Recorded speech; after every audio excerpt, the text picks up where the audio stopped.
जय श्री कृष्ण सीताराम बधाईने। आज आपणे श्रावण वध सातम एटले के शीतळा सातमनी वार्ता लेशुं। व्रतनी विधि अने वार्ता सहित लेशुं तो बधा सांभळजो। बोलो कृष्ण कन्हैया लाल की जय। सियावर रामचंद्र भगवान की जय। व्रतनी विधि पवित्र श्रावण मासनी अंधारी सातम वध सातमना दिवसे सौभाग्यवती स्त्रीओ आ व्रत करे छे। स्त्रीए सूर्योदय पहला स्नानादिथी परवारवुं, ठंडा पाणीथी स्नान करवुं अने आखो दिवस ठंडू खावुं। आ दिवसे चूलो सळगावવો नहीं। चूलो सळगावनार पर शीतळा माता कोपायमान थाय छे।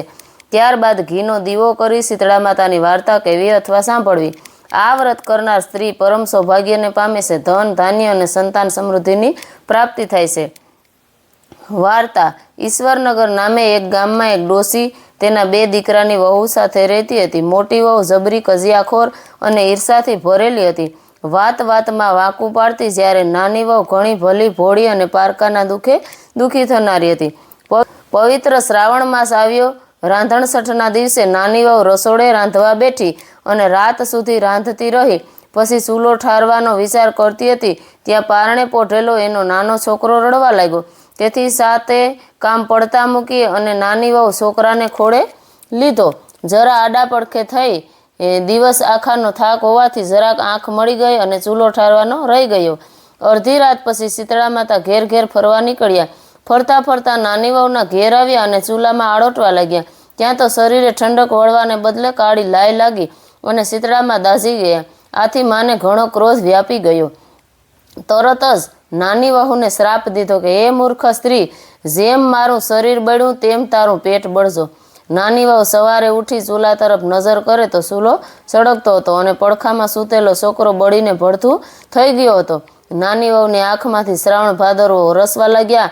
એ જાણી ગઈ કે જરૂર પોતે સીતળામાના દોષમાં આવી છે। માતાએ શ્રાપ આપ્યો છે। એ તો રડતી રડતી સાસુ પાસે ગઈ, બધી વાત કરી। સાસુએ ગળગળા અવાજે આશ્વાસન આપતા કહ્યું કે વહુ ધીરજ ધર, शीतળામાં પાસે જઈને તારા છોકરાનું જીવન માગજે। માં તો દયાળુ છે, જરૂર તારા પર કૃપા કરશે।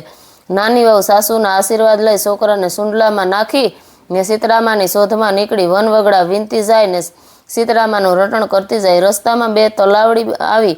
બંનેના પાણી ભળી ગયેલા, બંને છલોછલ હતા। કાંઠે પક્ષી બેઠેલા પણ કોઈ પાણી પીવે નહીં। મનુષ્ય કે પશુ પંખી કે પારેવા જે કોઈ આ બે તલાવડીનું પાણી પીતું તે મરણને શરણ થતું।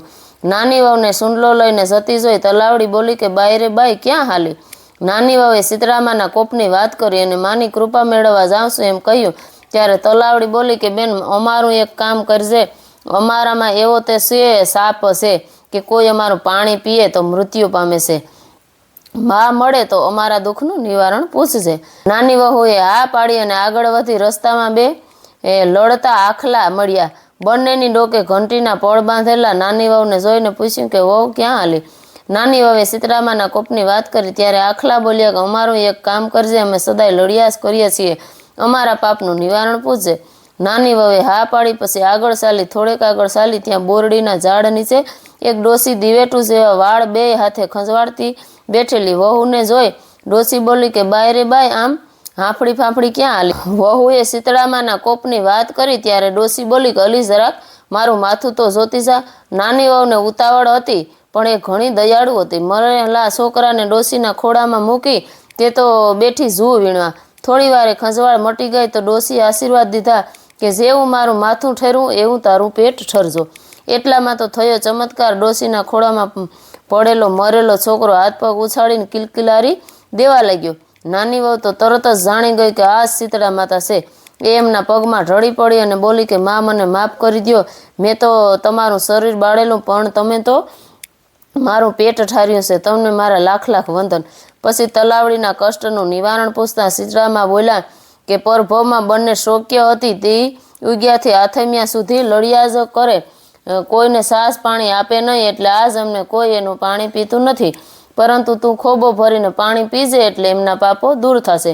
પછી નાની હવે આખલાના દુઃખની વાત કરી તો शीतળામાં બોલ્યા કે દીકરી, પર ભવે એ બંને દેરાણી જેઠાણી ઈર્ષા દ્વેષથી ભરેલી હતી।